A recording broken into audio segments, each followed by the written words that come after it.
You're listening to the Wrigleyville Nation podcast. Season ticket holders and lifelong fans with neighborhood ties discuss Cubs news and neighborhood happenings. Here's your hosts, Jeremy and Pat.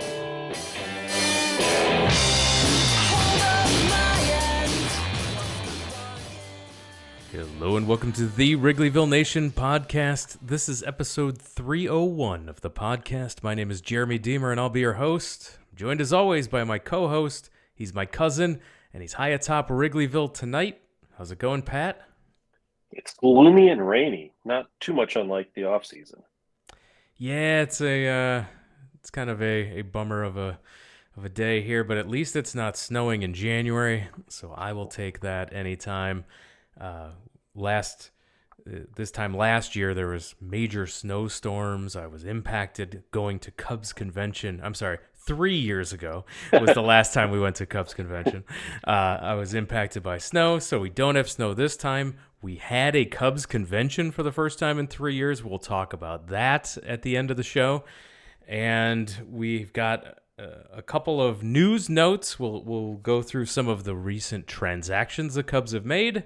And then we will jump in to our annual recap of the ZIPS predictions with longtime friend of the show, Dan Szymborski. Let's bring him on right now. He's waiting. Dan, can you believe this is? I believe this is your 9th or 10th appearance already on this podcast. Every year, we love having you on to talk ZIPS and predictions with us. Thanks for joining us. No problem. I'm always surprised when people bring me on for a second time. So 9th or 10th, I seem to have tricked someone into thinking that I'm insightful. So hopefully I'll keep that. Bringing you on, Dan. We thought if we kept bringing you on, maybe you'd give us some better predictions or projections. Okay. But okay. Well, that makes working. more sense. That makes more sense. You're gonna keep me coming back until I get them right. Yes. Yeah, because you've been coming on half as long as ZIPS has been actually doing predictions. Yeah, which is more than half. Well, no, it's not quite more than half my life, but it's nearly half my life, and that's kind of depressing in some way. I don't know. Well, we will dig into all of these predictions in a moment, but some things have changed slightly since you put out these projections. The Cubs have made some roster moves. The Cubs cut 4 of the players that you have on your ZIPS projections here, so including the guy you thought might be our closer. So yeah, whoops. Oops is right. So we'll get let's quickly recap the news since last time we spoke. If you haven't listened to our episode 300 extravaganza celebration, it's waiting for you in the archives. Go back 1 week ago. It was a great time. One podcast episode ago, we recorded it in December. Great time there. Since last we podcasted, the Cubs found another catcher to go with Yan Gomes. They signed Tucker Barnhart to a 2-year deal with a player option. The Cubs also agreed to the league minimum to sign Eric Hosmer.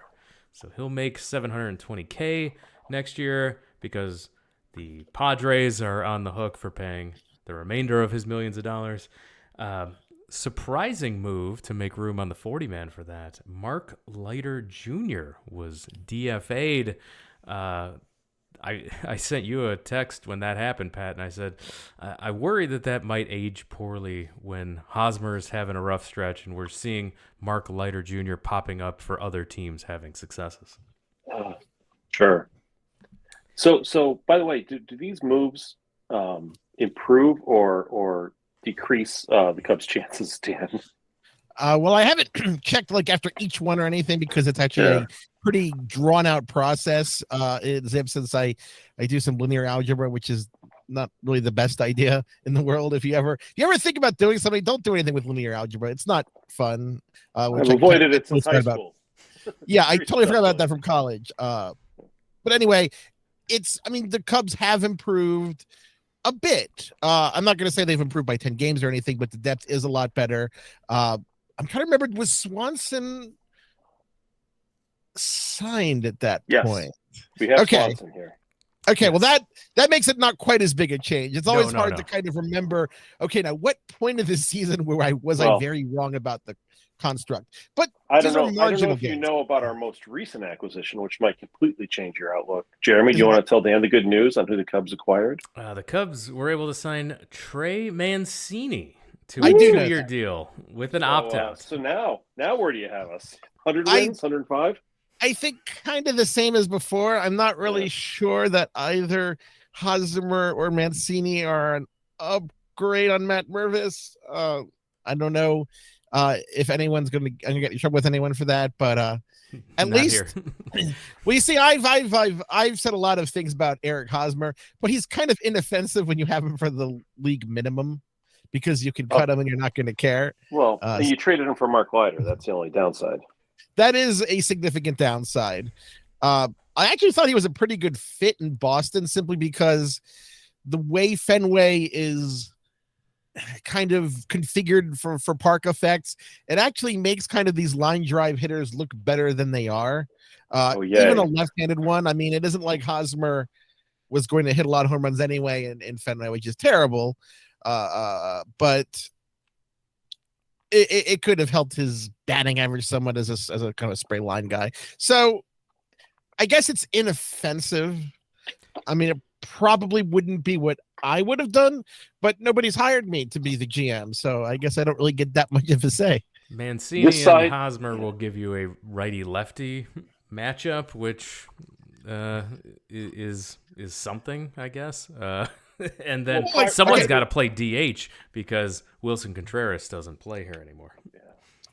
Yeah, it's I kind of like to imagine how like the platoon idea at DH. I know they're probably not going to platoon, but I'm just thinking, okay, we have a mediocre left-handed guy. What do we need?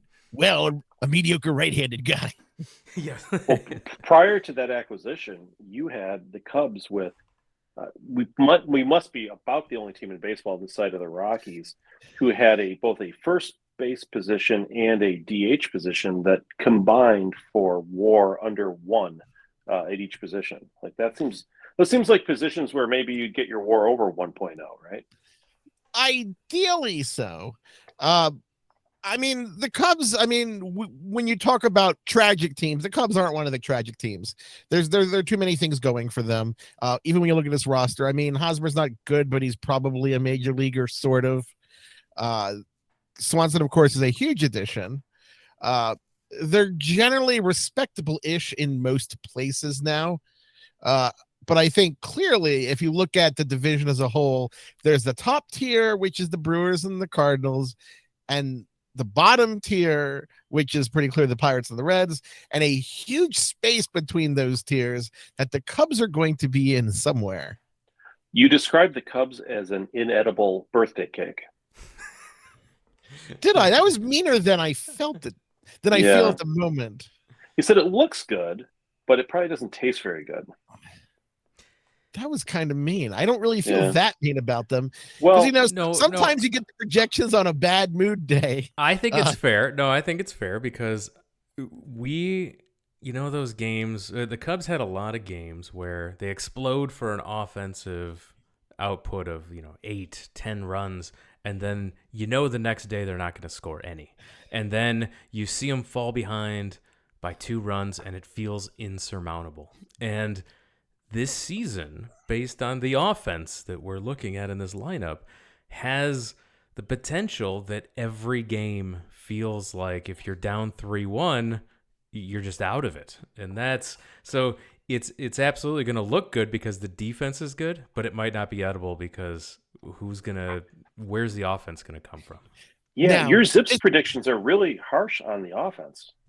Are they? I thought they were pretty good because you do have 3 outfield positions above 2, Horner at 3.4, Swanson at nearly 5. Really, and the obviously the third base is a little different now, but that was kind of around league average. And I think you have an upgrade at catcher. I think it's an average-ish offense. And in my defense, I didn't say the cake was inedible. I said it lacked decorations. Decorations. There you go. It's edible, but it isn't really exciting quite yet. So looking at the offense, like the OPS pluses, right? So if 100 is kind of the average, You've got Swanson at 106, which isn't super great for a guy we signed to a big deal. Happ at 105. And then you've got Horner at 94, Bellinger at 94, Wisdom at 100.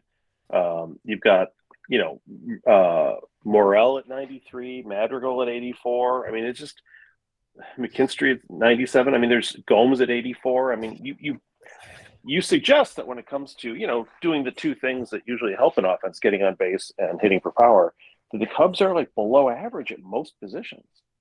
I don't know. I don't know if I quite agree, because I think other teams you look at them are in a similar position. ZiPS isn't super optimistic on everyone. I mean, Suzuki's at 127. That's right. That's right. We're holding out a lot of hope. There's a lot of hope that Suzuki turns into that over guy. 106. Yeah. When I ran ZiPS for the Cubs offense as a team, they regularly come in the simulations between 5th and 10th in the NL in runs scored. So I think 5th would be great. Well, that's in the upside. You have to have some upside there. Obviously, that isn't the mean projection. But you're in the middle, you're talking 7th or 8th. I think that's about average. Maybe I'm being too optimistic or something, or ZiPS is.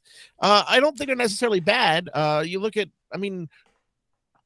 this may be the most average lineup they've ever had. Like, there are no real stars, per se, right? I mean, even when the Cubs were bad when I was young, you'd have a Sandberg or a Dawson or a Grace or somebody who you're, that guy's Sosa. These guys are really good. Like, they're all stars. They're the top of the top. And then, then you'd have Jeff Blauser or somebody who was really bad. But this year it just feels like everybody's just kind of meh. Like they're kind of all in this little, more or less, grouped together with one exception in Suzuki. They're all kind of in that meh category. Yeah, but meh is, middling. I think it's a middling offense. I mean, no one really gets poisoned at Olive Garden. Okay. You're not gonna get excited about Olive Garden, sure, but it's probably not gonna poison you. Yeah. The breadsticks are you're not gonna be violently ill in the hospital with breadsticks. And now, of course, is when you guys cut to a commercial sponsored by Olive Garden. No, but I guess the thing that was really kind of, I think the most disturbing part wasn't so much the actual projections themselves, which were just kind of meh, but the batting comps. Usually we've got these players like, oh yeah, he's a comp to so and so, or blah blah blah, or Gary Gaetti, or this guy's a guy. Not this year. Comps were not great. Oh my goodness, these are. So Dansby Swanson's comp is Ian Desmond. But here's the thing: if Ian Desmond was a Gold Glove shortstop, Ian Desmond would be better than Ian Desmond actually was. And Travis Jackson, Hall of Famer, of course. He's also partially a Hall of Famer because everybody who ever played with Frankie Frisch or met him is in the Hall of Fame. Right. Pinky Higgins was a very good player, kind of a poor man Stan Hack. That sounds a little mean, but he was a respectable player, especially at that portion of his career. So for Ian Happ, I can get behind a Chili Davis, Gary Matthews comparison. Sure. I'm a little bit concerned that Seiya Suzuki, who is by far the highest projected offensive player on the team by leaps and bounds, his comp is Harrison Bader. And the problem with that is Harrison Bader is nowhere near the best player on his own team. And I was kind of surprised by that one. And Pete Rise was on there, but as long as Suzuki doesn't run through walls like Reiser did. Yeah, well, I see Nick Madrigal's that's kind of a rough. He's not good. You at least want to see bold names that have links to them.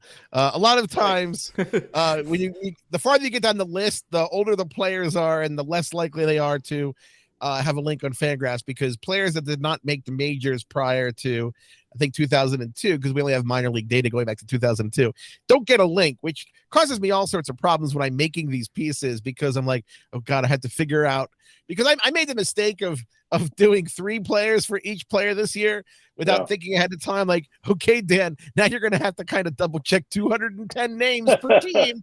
Like, oh God, what have I done? So we look at Christopher Morel and we say, oh, Alonzo Powell, Michael Coleman, and then I see Sammy Sosa. Okay, like that's a good one, right? So you see some upside for him, maybe. Well, probably not that upside, but Sosa was really up and down offensively until 1998. I won't go into any speculation as to why, because I think that's overblown. But he took Flintstone vitamins. We all know that. I mean, the old school stuff. Yeah. I mean, as through 92 through 97, he had a WRC plus of 111. He was a 268, 320, 500 player, which is actually a little better than Morel's comps, especially when you adjust for league. But I mean, there are worse players to be comped to, and a lot of players got those players that were worse to be comped to. So if we look a little bit further here, I see there's one comp I do like, Zach McKinstry. He's got a UL Washington comp. That's kind of cool. I don't know if he has the toothpick, but I could handle that for basically a backup infielder. The one that's going to scare people, honestly, and you're going to have to explain this one. The crown jewel of the Cubs farm system is a guy named Pete Crow Armstrong, and your three comparators are guys who barely played Major League Baseball, so that's not good. Yeah, I wouldn't be that concerned about it, simply because these were players who largely came up when Ken Phelps All-Stars were still a thing. So really a guy who's compared to a minor leaguer, like if these were just minor leaguers in 2010 that no one really ever heard of, that'd be a bigger deal. But it's not so big a deal with like Tillman. Like Tillman, I mean, he had some good seasons in the minors, didn't really play much in the majors. And that was like a regular problem. That's why Bill James coined him Ken Phelps All-Stars, because a lot of those guys simply were left down forever. They got a rap and they never really got a chance. If Nelson Cruz were a decade older, he wouldn't have been in baseball past 30 probably. Edgar Martinez, who was a Hall of Famer, was a close call. And I think sometimes people forget what a close call it was that he actually had a career, because the Mariners were not super high on him. It took him 3 years of hitting in the minors to give him just a chance to play over Jim Presley. He had to, he had a 907 OPS in AAA ball in his second stint, and they gave him 13 games. Then he spent another year in the Pacific Coast League, and they gave him like another cup of coffee. And then he started a fourth season in the Pacific Coast League before they realized that Jim Presley sucked enough that they'd actually take a look at Edgar Martinez. Now, I'm not saying that any of these players are Edgar Martinez, but when you talk about minor leaguers from an older generation, there are a lot of guys who fell through the cracks. So is that why they let him play to his 40s? Because they shortchanged him at the beginning? Well, they let him play because he never stopped hitting until the end. Jeremy's got a favorite comp here. Speaking of catchers, Jeremy, you were referencing this before we went on air. Yan Gomes comped to Michael Barrett. So any chance that does ZIPS take into account the punch to the face of AJ Przinsky in making this comp? I don't know. I think then probably compared to a whole bunch of popular players. That's I also had a question about how ZIPS handles it. How does it handle a guy like Cody Bellinger, who has such a wild swing in his stats over a short period of time? What does that do to the ZIPS system here? Well, the good thing is that volatility isn't generally predictive. It certainly feels worse because you don't really know what to expect from Bellinger. But generally speaking, when the truth for a lot of things ends up somewhere in the middle, I kind of bring up the Yankees last year. At the start of the season, they won 70% of their games for like 2.5 months of the season. And everyone was mad at ZIPS because ZIPS was still projecting the rest of their season to be worse than the Blue Jays. And then, of course, it was worse than the Blue Jays for the rest of the season. They were actually pretty mediocre for like a huge chunk of the second half, and everyone thought they were the worst team ever. But, in the end, the truth tends to be somewhere in the middle, and in the long run, it'll get it as right as you can be about these things. But in the short run, I have no idea about Bellinger. His stubbornness with his swing. I mean, he's just such a weird player. I mean, when he came up as a first baseman, I mean, no one said, you know what, he's going to be an all defense, no hit center fielder in 4 years. Be like, what? It's like, it's like a time machine. Like, say Javier Baez, you saw him at 25 and someone told you he's going to be the best left-handed closer in 4 years. Like, what? He doesn't even throw left-handed. Like, oh, just you wait. Go ahead. Go ahead, Jeremy. Yeah. I was just gonna say for as mediocre as our offense appears to be per your projections, I was actually pleasantly surprised with the pitching projections, weren't you, Jeremy? Yeah, this is something that a lot of the focus was on the offense because the Cubs lost their best offensive player in Wilson Contreras, and it was a lot of what are you replacing it with, and we didn't see a lot. So a lot of the focus has been on the offense, but quietly and looking at these ZIPS projections, the pitching staff. Now we've gotten spoiled as Cubs fans that we just assume that the front office will put together a completely competent bullpen out of air. Exactly, and they'll be great. And it's some of the other players here that we're seeing on this list that get me excited. When you have a team that doesn't have an ace, you need to see the kind of projections that Marcus Stroman has. I'm glad that ZIPS is a big fan. Yeah, ZIPS was a big fan of the contract from the time he signed, and is still on team Stroman. But no, you look at the pitching staff, and it's a very respectable staff. Yeah, there's been a swap out since then. It's not exactly the same pitching staff as it was. It's a little bit better, maybe, right? Yeah, I think you could make that case. I mean, you've got, so for people listening, you've got Stroman, Steele, and Teon having quite decent seasons, like very good seasons. And then there's a drop, but you don't have Drew Smiley on there, who's, future All-Star, because he had yet to resign. And then you've got Hendricks and then Sampson. You're a little bit down on Wisniewski, which he's a guy a lot of people have high hopes for, but your computer hates him. But I don't know. Otherwise, but the fact is, I mean, he does have a fairly short resume so far that he's risky. That's just the name of the game. I mean, it's not like he's a Cincinnati Red hitter or something. It actually does have value. Zip doesn't think Hendricks is completely done. So there's a lot to like there, especially with the rotation. You've got Keegan Thompson. We've got Alzolay. Alzolay is a guy who we think might emerge as a closer. I mean, you got him, Cody Hoyer. Like, some of these guys could actually end up being the closer for the Cubs. Yeah, it's generally a respectable set of projections than an excited one.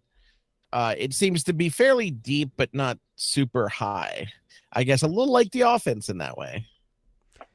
But you've got, and speaking of Alzolay, by the way, when Cubs fans think of Albert Alzolay, the first name that usually pops into our heads is Steve Stone, which apparently is also the comp that you found too for him. Love that. Love it. But there are a lot of good comps that make you feel better about pitchers. And so when we talk about comps, and I was mentioning the offensive ones, and I was a little bit nervous because a lot of the players seemed kind of underwhelming. The comps seemed underwhelming. When you have Marcus Stroman and you're throwing out a Roy Halladay or Larry Jackson, I'm like, okay, I'm good. Yeah, you'll take that. Yep. Yeah. Justin Steele. Hector Santiago is unique because he had that one very good season, which I assume was at the same age that Steele is now, which might explain why you chose him in an otherwise less than distinguishable career.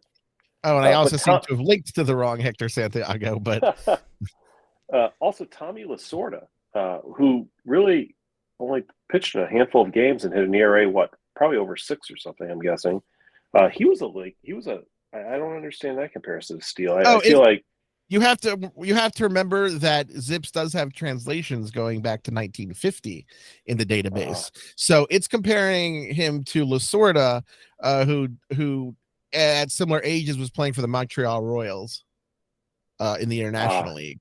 And the AAA leagues were quite good quality there, especially the Pacific Coast League.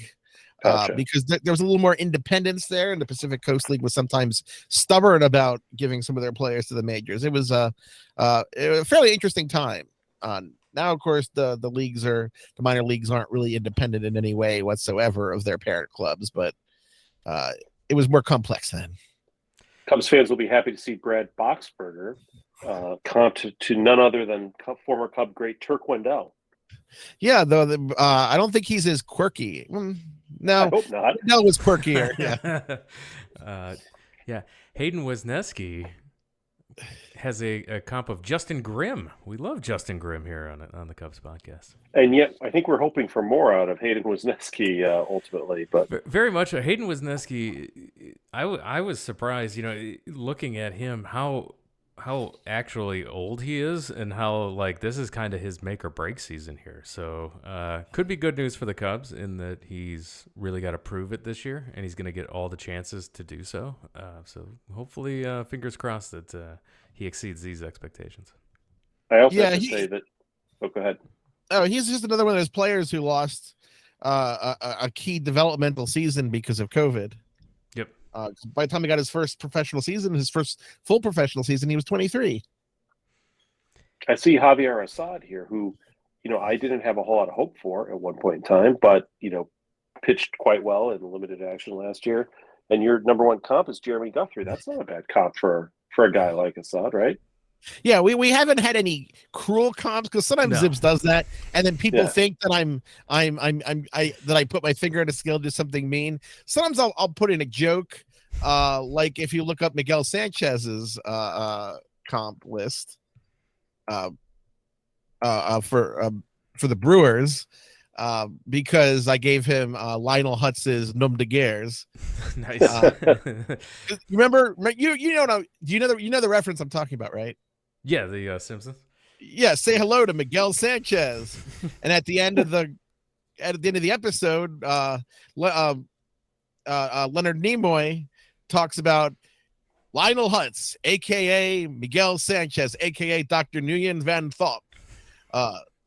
So Miguel Sanchez's three top comps are Lionel Hutz, Troy McClure, and Nguyen Van Thok. I like it. And no one picked it up, and I was so upset. It's like, are these references too old now? Nobody's going to the Brewers ZIPS. That's the problem. That's the. There were fun things in the Brewers ZIPS, though. But sometimes ZIPS does something kind of cruel. For instance, when Byron Buxton was a prospect with the Twins, he got the top comp of Carlos Gomez, which was really, really mean to Twins fans. Like, because they trade, Santana for him, and then he's not good until he goes elsewhere. Gomez is great with the Brewers right afterwards, right? Yeah, and so that was kind of mean, and people think because Corey Seager's top comp this year was Kyle Seager, and people think I was bullshitting. I'm like, no. Look, here's the readout. Look at it. I do like that Jameson Teones got a Jeff Samardzija comp there, Pat. Yeah. Yeah, there's not going to be, probably not as a wide receiver. And he also got Jordan Zimmerman and Anthony Schiaffini. I mean, that's or Schiaffini. He had some pretty good comps there. And then Brandon Hughes, who may be our closer this year, Eddie Guardero. That's a closer. That's a real closer that he's been comped to, right? So I think, if you can, if some of these people can actually live up to their comps on the pitching side, I think the Cubs staff is looking good. Although I am a little bit concerned about the Kyle Hendricks comp to Brandon Looper. Gee, really? Is that where he's at this point? So Tanner Boyle saying win one for the Looper wasn't talking about Braden Looper. Damn it. I just remember Looper when he became a starter was a bit underwhelming, wasn't he? He was with the Cardinals, wasn't he? I think. Yep. Yeah, he was with the Marlins, the Cardinals. He faded out of baseball really quickly. Yeah. Well, I feel like Hendricks maybe. I mean, he's somebody who took a kind of a nosedive last year, and this is the last year of his deal with the Cubs, obviously, and. You've got him at 1.3 WAR, which if he could match that, I'd be excited about that. But it could be a lot worse, I guess, is what you're saying. Yeah, the problem with Hendricks, and I always got in fights with people about the projections for him because Zips We've never been really fighting hated about him for Hendricks. years, haven't we?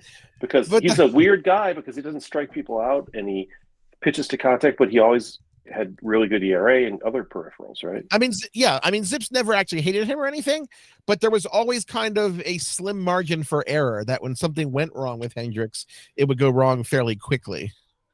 And that's kind of what happened. He just doesn't have, when you're striking out 7 guys a game, you just have a slimmer margin for something going horribly wrong in your profile in some way than someone who's, I don't want to say Craig Kimbrell, but Craig Kimbrell survived being a lot worse than he once was.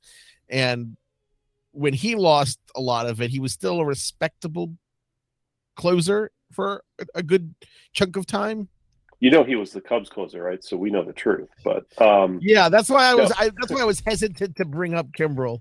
He had some flashes. He had some periods where he pitched where he was good, and then other ones where he was not. Yeah, but he still struck out a lot of guys, but the walks were way up from Atlanta. Yeah. But Kimbrell in Atlanta had more of a margin of error, I guess, is just what I'm trying to get at.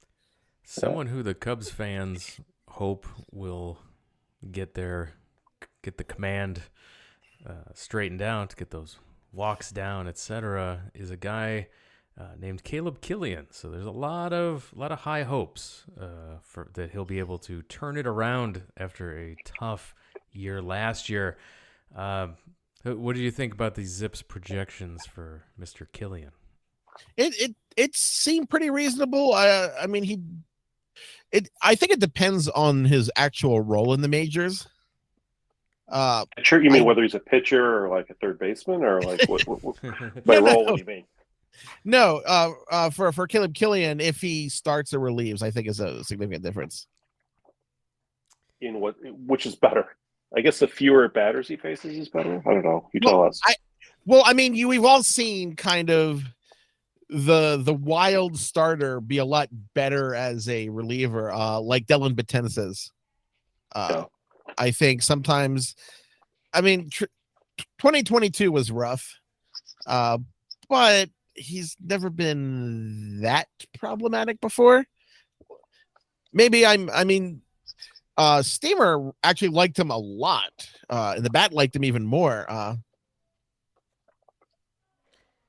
So he's kind of one of those guys that I'm not really sure what to think and who's crazy, if it's reality or the projections. Yeah, I think a lot of Cubs fans were disappointed, obviously, in how he performed last season based on how he started in the minors. And you're right, he even before he came to the majors last year, his control was great in the minors. It was just after he came to the majors, and then when he went back to the minors, he was also had lost his control. It's almost like, I don't know if it's a mental thing or what, but he just kind of, it was just a ruined season at that point.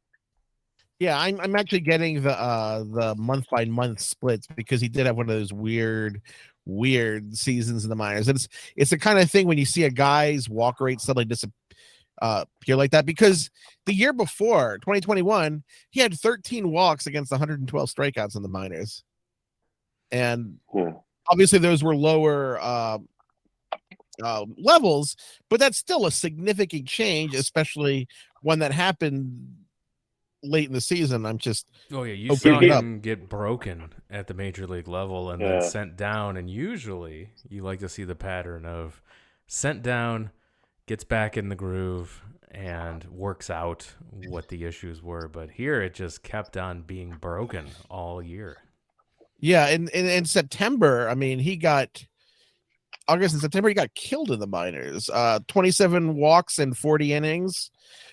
In September, minor league batters hit 297, 439, 422 against him. That is a rough season. Yeah, the batting average on balls in play is high, but that didn't cause the walks. No.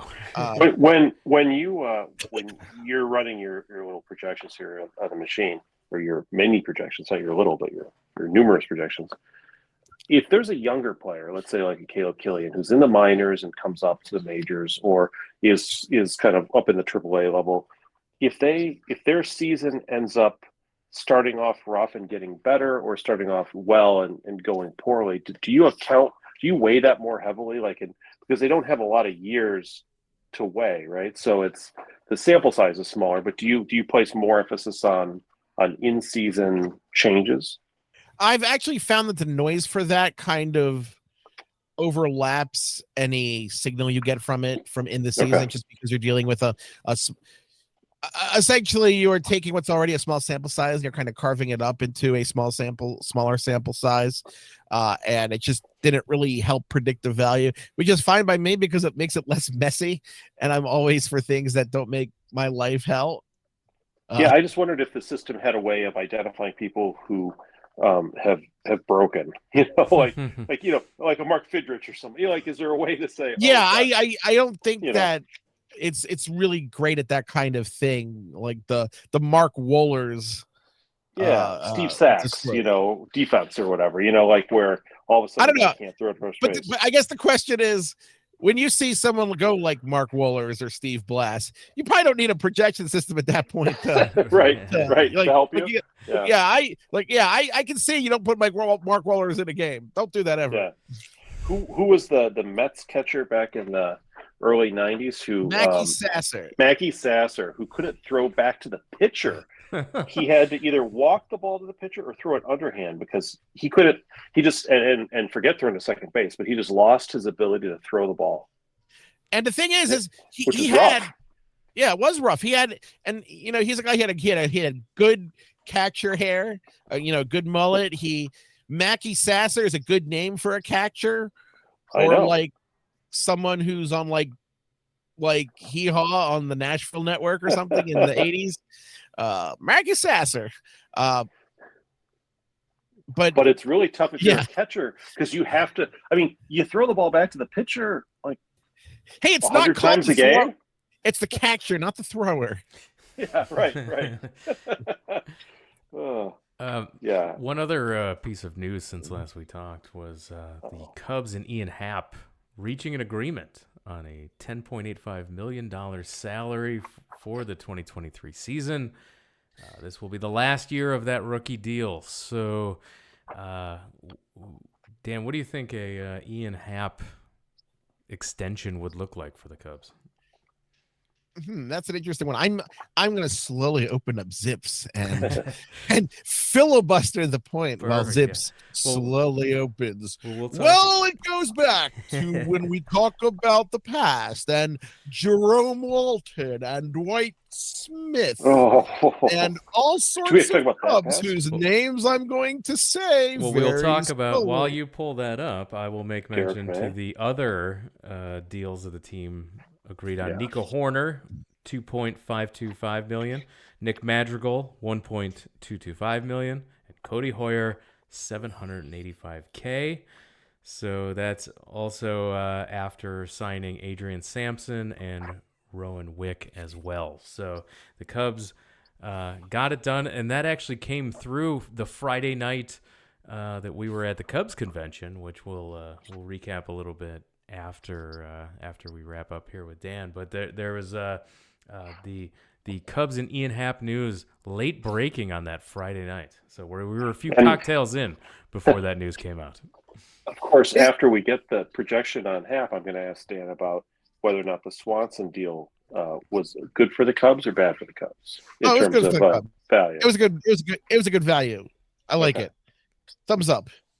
He's a good offensive player who's got an excellent defensively. I have no complaints at all. And you get him for like $100 million less than everyone else, except obviously Carlos Correa, who might not have a leg. He might come to spring training with a peg leg. Apparently, it'd be nice if you could bump up Swanson's OPS plus in your projections just to match your optimism. That'd be great. Have you thought about that? ZIPS isn't. If I start doing that for that, I'm going to do it for Orioles. If I start putting my finger on the scale, ZIPS sees Happ as average-ish. It suggests 350, which I don't think would do it. I don't think you could sign him for 350. It's still the market this year is kind of weird, and it's hard to say how much is teams truly being more aggressive or kind of like pent up spending from the shortened winter last year with the lockout and the one-time extra money from the BAMTech sale. I'm not really sure where the market's going, but ZIPS sees Hap is an average-ish to slightly above average outfielder for a few more years before he starts to fade away. You're saying 3 years at $50 million total? So I'm not saying a piece. That would be a little crazy. Yeah, that'd be real rough. That would not be a good idea. Maybe the Rockies would do that. Yeah, I have the suspicion that Hap is going to hold out try to get a 4 or 5 year deal, but obviously everybody wants the longest deal they can get. But 3 seems optimistic on the length, doesn't it? Yeah. From the position from the Cubs standpoint, I think it is. Yeah. ZIPS isn't. Because it hasn't dropping off fairly quickly after that, so the projected salaries don't increase much. I mean, if you're not going to give him at 350, I don't think you're going to convince him at 569. ZIPS has him falling off pretty quickly after about 2025. I wonder if he knows about that. I mean, that he's going to fall off quickly because. Well, I would hope he would try to. I hope he wouldn't care that much about what ZIPS says.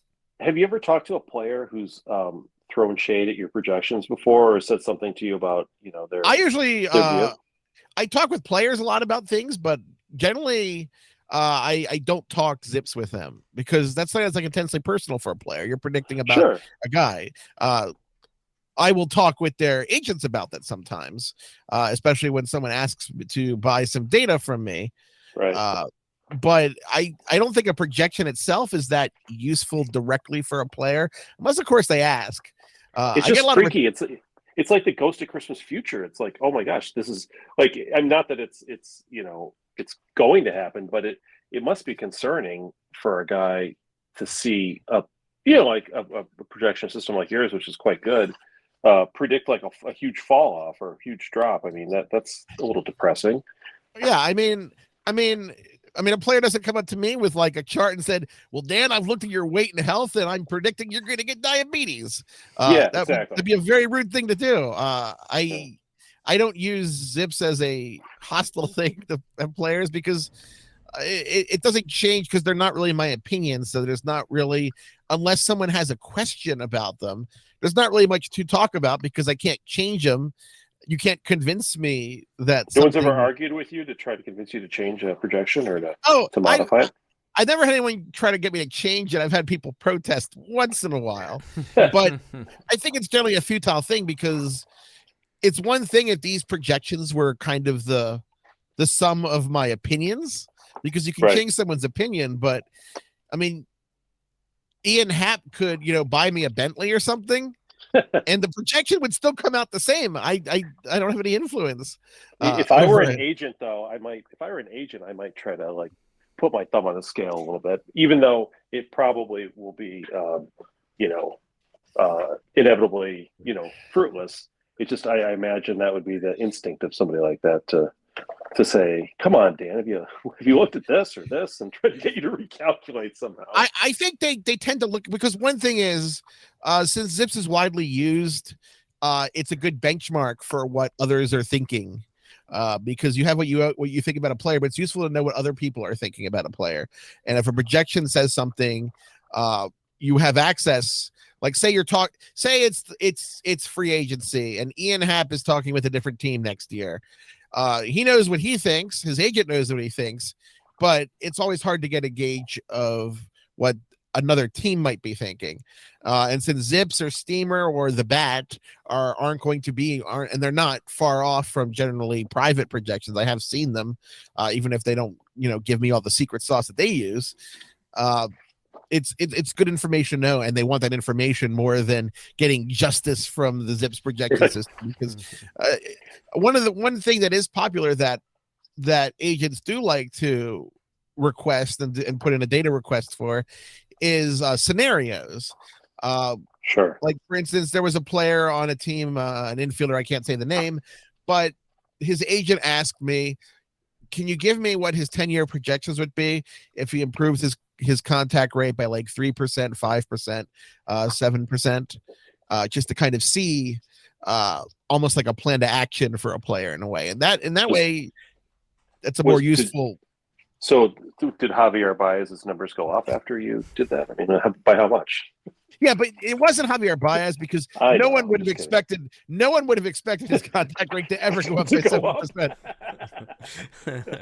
No, Fair enough.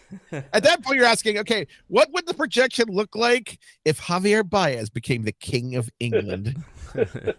Very interesting stuff. I love that that players would look at and representation of players would look at that and as a way to use the projection system makes a ton of sense.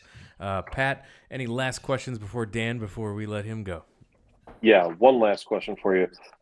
Why is ZIPS so much better than the other forecasting tools? I have never said that. That's an opinion of this podcast. I know. We all, me and the projection guys, we all get along. And the thing is, for in season mean projections, they're all very close to each other. You have told us before that there have been specific instances where the projections come out and you look at it and you scratch your head and you're like, gee, that seems a little high or a little low. Like it just feels like significantly off what you would have just intuitively thought. And if the other projections from other places are more in line with what you intuitively thought, then I feel like there's a little more table stakes there for something like that because you kind of want your projections to be right, don't you? I do, but I mean, but in the end, it always comes out as they're fairly close. That the difference in one season accuracy between ZIPS or Steamer or the bad is, you're talking like a point or two of OPS, like 0.05 of ERA. It's pretty close. The thing is, what ZIPS does and why I think it's a really good tool to use is the other things I do with ZIPS. I do, 10-year projections. I do, home run odds for someone getting 500, 600. I do the long-term stuff, the upside stuff, the percentiles. I think that stuff is actually there's more information there than just kind of the mean line. I love the 80th percentiles in the 20th. I think that's extremely that's really good for fans to see too, so that they get a much better sense of.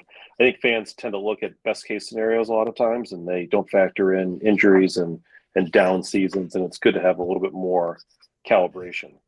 Plus, it gives me some deniability when someone says, "Oh, you said he'd suck, but he was awesome." Like, oh, look, I said there was a 20% chance he'd do that.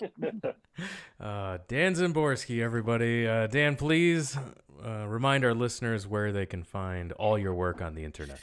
You can find, well, not all my work, but you can find most of my work at Fangraphs.com. I've been working for them now for almost 5 years. It's been a long time since I stopped writing for ESPN full time.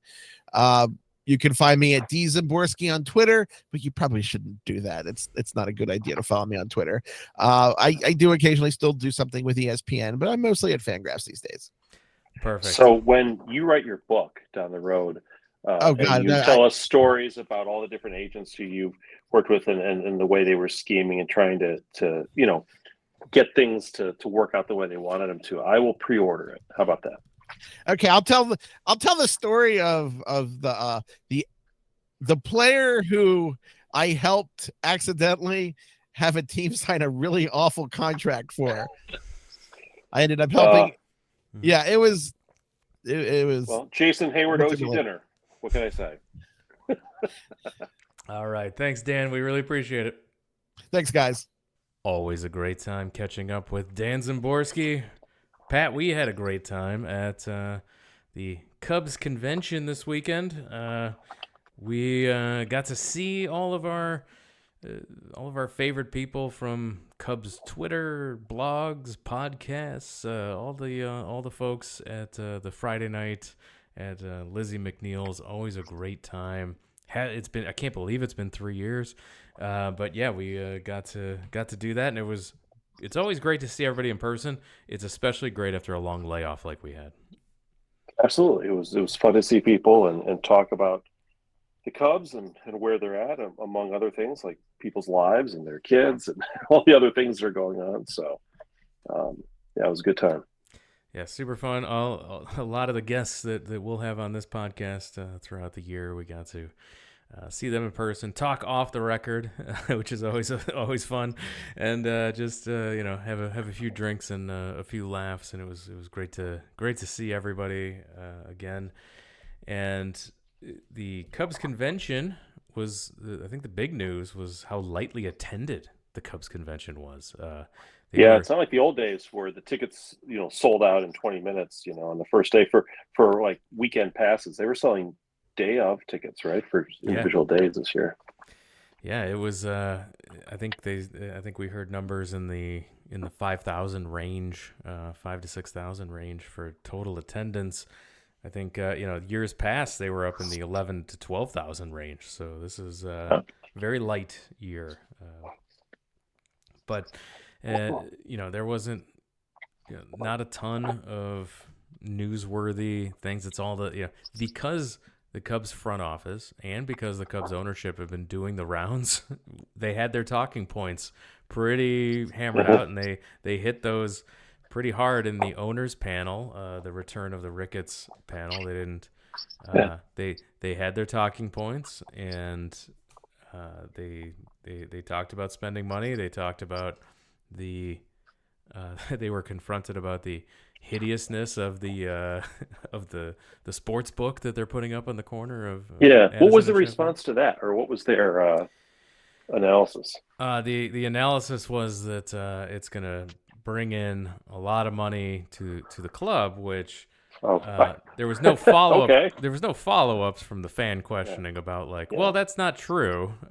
It's actually not that big of a deal for you, but it is what it is. It is a terrible eyesore. You live in the neighborhood, Pat. You've seen it. I do. Well, it just makes it hard to walk down the sidewalk. I mean, even when it's done, the sidewalk is basically going to be gone. It's going to be very narrow. So I used to like having that little plaza there. And they have the plaza now on Clark Street, so it kind of mitigates it a little bit. But yeah, the building itself is not. I would not. That's not how I would have designed an add-on to the ballpark. And if I did design an add-on to the ballpark that size, it would have been a museum, not a sports book. But different priorities. Speaking of priorities, you had some interesting thoughts about one of the Cubs' apparently non-priorities, which is a guy by the name of Sammy Sosa, whose name came up during the Cubs convention. Sammy Sosa again. It gets brought up every time they do one of these Cubs conventions, and rightfully so. How close are you to bringing Sammy back in some sort of capacity to just be part of the legends that you have around the ballpark? You have the I don't know if they have an official term, like the Blackhawks call them ambassadors. I don't know. They do. I think they are called ambassadors, okay, actually. Yeah, so, but yeah, one of those ambassadors, Ryan Sandberg, they just announced is going to have his own statue in front of the ballpark. And I think that's what prompted the question about Sosa, because he not only doesn't get a statue, he doesn't even get to go to do the seventh-inning stretch. Yeah, and so I think the message was no movement, but it is something they want to work on. But it doesn't. It looks like we're gonna have another year where this is not the year Sosa's gonna be welcome back. But I just find it interesting because when the Ricketts bought the team, one of the things that Tom used to talk about is how he loved the Cubs so much, and he would sit in the bleachers, and that's how he met his wife, etc. Remember that? Mm-hmm. Well, you know why he was sitting in the bleachers. Because he was there watching a guy named Sammy Sosa, right? I mean, that was why people did that, and in that era, right? And it was an event all of its own, and so I feel like at some level, it's a little bit revisionist history to suggest that somehow Sosa was some ancillary figure, or that he wasn't like basically the mainstay of that team for a decade, which it's hard to say about too many other players in the Cubs history. There aren't a whole lot of guys who single-handedly were the guy for that long a period of time. And for a long stretch, they're the only reason to watch. Yeah. I mean, think about somebody like Anthony Rizzo, who was with the Cubs.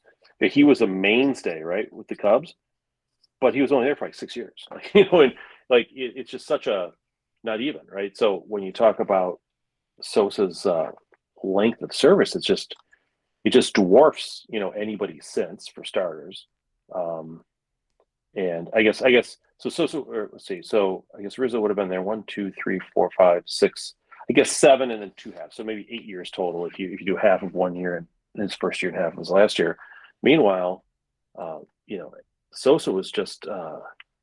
Not only was he on the team basically from 92 to 04, but he was just such a. You look at his stats and you're like, holy smokes! And part of that is like even his OPS plus. So even in an era of juice balls, or not juice balls, I'm sorry, but juice players. Yeah, there you go. He was still way better than everybody else. It's just interesting to see how much better he was, and obviously, and other teams have faced issues with guys who had issues of one kind or another and managed to figure something out. I think Barry Bonds, have they made peace with the Giants yet? I think they have to some degree, right? I know Mark McGwire certainly has, right? No doubt. St. Louis. Yeah, we're not looking to bring him back as a hitting coach. Mark McGwire we just, yeah, right. And just recently, Gaylord Perry passed away, and he was a Hall of Fame pitcher, played with the Padres and a couple other teams, and he's a guy who was famous for cheating. In fact, it was a joke. The spitballs and the Vaseline and everything put on the ball.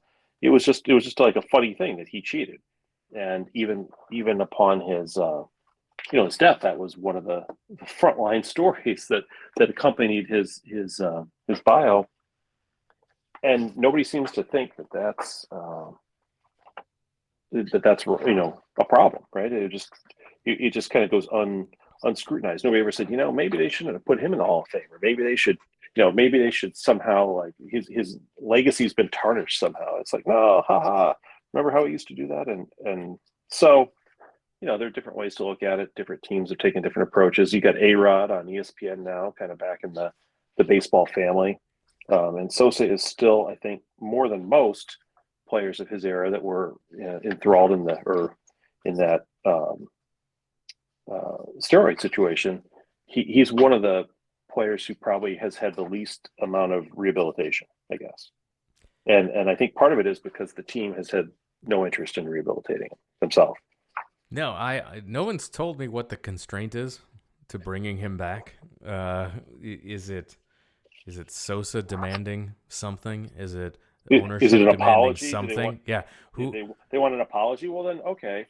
You want an apology, but you knew what was going. Not this ownership, in fairness, but the previous ownership knew exactly what was going on, and they didn't seem to mind when they were packing the ballpark. Are they going to give us all refunds for those games we went to, or a portion of our money back because they feel somehow that they were they were tricked and we were duped? No, of course not.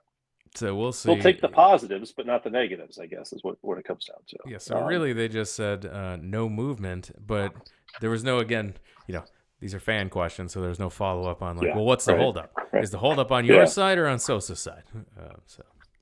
I think Sammy has said he wants to come back, and it would be nice to just kind of do something. It doesn't have to be. There are various degrees of ways you can do it. It doesn't have to be like this, prodigal son coming home thing where you immediately retire his number and put a flag up on the flagpole and give him a statue. It could be incremental, but it would be nice if they at least acknowledged him and allowed him at least back in the ballpark. The Ryan Sandberg statue, that was the other announcement. That is a cool thing. That is a cool thing, and that's turning into a pretty cool area here with all the statues. Monument Row, except at least it's not on the playing field.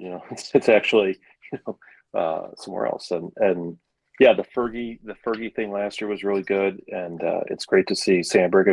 Among Cubs from our lifetime, after Sosa, I think Sandberg is probably the second most impactful.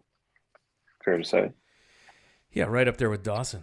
That's I guess he just played there longer. As Sandberg, that is.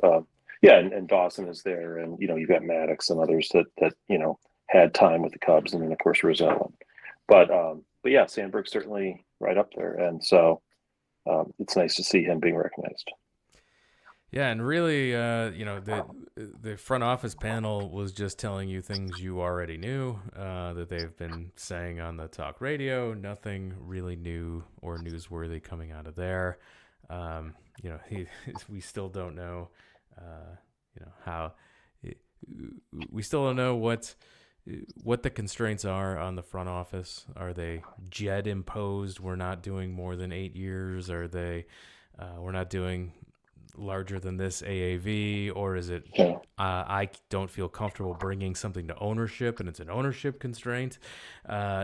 We just don't know. Nobody talks about it. So it'd be nice to know like what level of performance and what level of quality roster construction would be necessary to make the next step and get somebody who's a star, because that's the one thing this team lacks, as we talked about with Dan. They just don't have a star, and then the projections are pretty clear about that. I mean, Suzuki's the closest on the projections you get, but other than that, it's a lot of guys who are slightly above average, slightly below average. Yep, which will put you right in the middle of the pack. So we'll see. It's going to be a long season. We'll be back with another podcast here before spring training, highly likely, to cover some news. Oh, for sure. And then we will be back to our more regular schedule as spring training heats up, and we will be back every single week, free of charge, on the podcast with guests galore, and reviewing every week, previewing what's happening, and covering all the Cubs news. We've got this is our 10th year doing this podcast, so really looking forward to having a great time here in 2023 covering the Cubs. There's going to be a lot going on this season. We'll have a full-blown season preview with predictions with Evan Altman later, right around spring training time. So a lot of stuff coming up. Yep, always a great time. And with that, we're going to wrap it up. We're going to call it a podcast. So make sure if you want to support the show, best way to do that is to buy some merchandise from our store. We've got a TeePublic shop. The link's available at the website, WrigleyvilleNation.com. Also pinned to our Twitter and Instagram at WrigleyvilleNat. So either way you can go, or Facebook.com/WrigleyvilleNation as well. The link to our TeePublic shop is there. That's a great way to support the show. If you can't support the show financially, that you can always tell a Cub fan friend about the show. Show them how to subscribe to the podcast.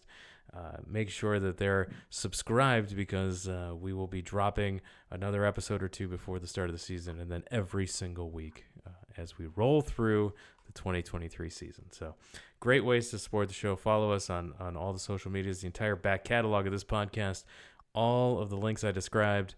We also are posting this on YouTube if you want to consume your podcast via YouTube. That's there as well. So all those links, WrigleyvilleNation.com. And with that, we're wrapping it up. Pat, thank you for joining us. All right. Thank you, Jeremy. Thanks, everyone, for listening. And we'll talk to you again next time.